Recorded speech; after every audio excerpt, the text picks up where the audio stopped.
Hello to all. KSA Pinas. Hello to all OFW.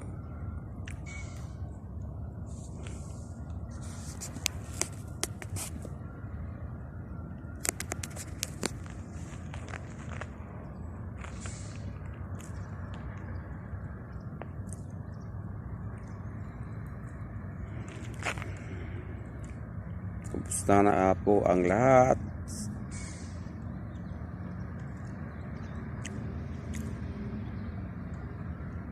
Bilang OFW, ingat po tayo sa ating trabaho, mga idol. Dahil ang ating pamilya sa Pilipinas ay nag-aantay sila. Kaya lagi tayo ingat at panalangin. Kami ito ay nag-aantay pa ng aming trabaho. Wala pang permit, kaya ito nag-aantay pa kami, wala pang tawag.